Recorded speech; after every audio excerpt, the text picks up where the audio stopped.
Hi నమస్తే, నా పేరు Prithviraj and you're watching TG Telugu Galam. Don't forget to subscribe. కష్టకాలంలో సైతం కాంగ్రెస్ పార్టీ వెంట ఉన్న కమ్మ సామాజిక వర్గానికి చెందిన నేతలకు రాబో పార్లమెంట్ ఎన్నికల్లో తగిన ప్రాధాన్యత కల్పించాలని కమ్మ రాజకీయ ఐక్యవేదిక నాయకులు కాంగ్రెస్ పార్టీ అధిష్టానానికి విజ్ఞప్తి చేశారు. సోమాజిగూడలో ఐక్యవేదిక సమావేశం నిర్వహించారు. ఖమ్మం, మల్కాజిగిరి స్థానాల్లో పార్టీ కోసం అహర్నిశలు శ్రమించిన నాయకులను గుర్తించి సీట్లను కేటాయించాలని కోరారు. డాక్టర్ గోపాల విద్యాసాగర్, తెలంగాణ కమ్మ రాజకీయ ఐక్యవేదిక అధ్యక్షుడిని. ఈరోజు పార్లమెంట్ ఎలక్షన్ సందర్భంగా మా సామాజిక వర్గానికి 2 లోక్సభ సీట్లు కేటాయించాలని కాంగ్రెస్ పార్టీ అధిష్టానాన్ని కోరడం జరిగింది. ముఖ్యంగా తెలంగాణ రాష్ట్రంలో ఉన్నటువంటి కమ్మ సామాజిక వర్గం మొత్తం కూడా మరి కాంగ్రెస్ వైపు చూస్తుంది కాబట్టి, కాంగ్రెస్కు మద్దతు ఇస్తుంది కాబట్టి కాంగ్రెస్ వాళ్ళు కూడా అదే రీతిలో స్పందించి మా కమ్యూనిటీ వారికి సీట్లు కేటాయించాలని చెప్పేసి మేము కోరడం జరుగుతుంది.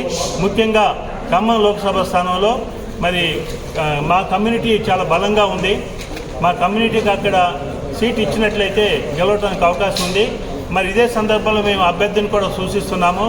మరి ఈ యొక్క కాంగ్రెస్ పార్టీలో గత 4 జనరేషన్స్ నుంచి కూడా మరి జట్టి కుసుమ్ కుమార్ గారి ఫ్యామిలీ పనిచేస్తూ ఉన్నది. కుసుమ్ కుమార్ గారు కూడా విద్యార్థి దశ నుండి NSYలోను, తర్వాత యూత్ వింగ్లోను, తర్వాత ఉమ్మడి రాష్ట్రంలో కాంగ్రెస్ పార్టీ మరి వర్కింగ్ ప్రెసిడెంట్గాను, తర్వాత TPCCలో కూడా వర్కింగ్ ప్రెసిడెంట్గా వారు పనిచేసి అనేక ప్రాంతాల్లో జరిగినటువంటి అసెంబ్లీ మరియు పార్లమెంట్ ఎన్నికలలో వారు AICC అబ్జర్వర్గా పనిచేసినటువంటి